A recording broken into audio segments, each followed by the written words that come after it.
and she's not in her bedroom. Look who got a YouTube stand. This girl did. I totally feel official.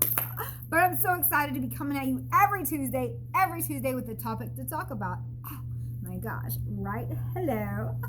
So I'll just get to it. So this Tuesday, what we're going to be talking about are just some recommendations for lifestyle changes, dietary changes that are going to help reduce your risk of ever getting any kind of cancers. If you don't know my backstory, this past year I just overcame breast cancer at the age of 36, the same breast cancer that I lost my mom from in 2009.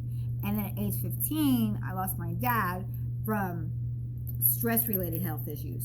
So, anyways, so I'm going to kind of help you guys out. I'm just going to give you a few recommendations, maybe some changes that you might want to start making to live a healthier, happier, longer life.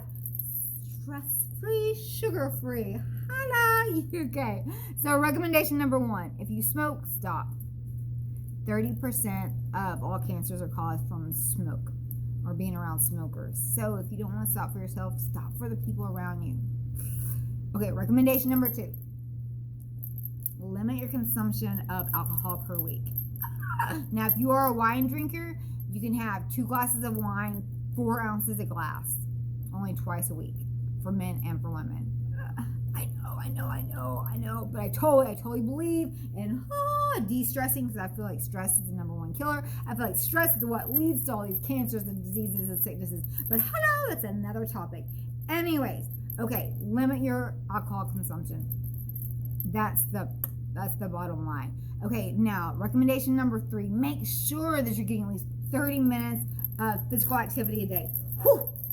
Whether that's walking, doing some Jane Fonda, oh my gosh, doing some David Freeman, doing some Rollins from Lifetime, whatever it is. If it's increments of 10 minutes, whatever it is, just make sure you're doing 30 minutes of physical activity a day. All right. And then, oh my gosh, if you're a meat eater, limit your amount of red meat that you eat each week. Like if you eat beef, pork, lamb, you're only supposed to have 500 grams of red meat a week, or 1 pound a week. And that is so, when I cut meat totally out of my diet. Now, sometimes I have a fun day and oh my gosh, I have to have a big steak. I get it. But when I totally cut meat out of my diet at the very first, when I was going through everything, my body got so lean. Oh my gosh, you just don't understand like how many, all the antibiotics and the hormones they put in these chickens and these cows. It's like, no, it's insane. So try this out. Take meat out of your diet for a month and see what it does to your body. Everybody's body's different, so see what it does. Check it out, okay? All right, next recommendation is stay as lean as possible. So at least keep your body mass index at between 21 to 23%. Okay? 30% of all cancers are caused from obesity. It's just the lifestyle we're living, guys. It's the food that we're eating. That's what's making America sick. That's what's killing us, giving these cancers, these diseases, oh my gosh. You have to limit yourself to all the processed food you're eating. It's just insane to me. Out of 100,000 women in Thailand, where they don't have all this processed food, out of 100,000 women in Thailand, 8 of them came back and had breast cancer. Now, out of 100,000 women in America, 100 of them had breast cancer. That's a huge difference. And 1/3 of all cancers are linked directly to our dietary habits. So that's a big change that we all have to make. Make sure you limit the sugar, the fats that you're intaking, because your body's going to be storing those sugars and those fats. Now, your body can't store protein, but you got to watch the kind of protein that you're eating, that you're intaking. And also, lastly, but not least, you can't, what does it say? It says, don't make up a bad diet for trying to take a supplement. So like all these diet pills, these energy pills, you never know all these chemicals they're putting in your body. You guys, you have to read the labels, the ingredients on everything. You have to be so careful. A lot of stuff you just can't trust what you're reading.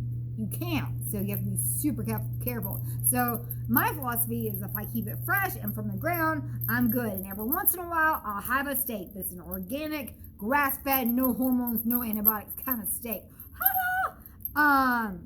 So anyways, those are just some lifestyle recommendations. And some changes that you might want to start making that are going to help reduce your risk of ever getting tiny cancers.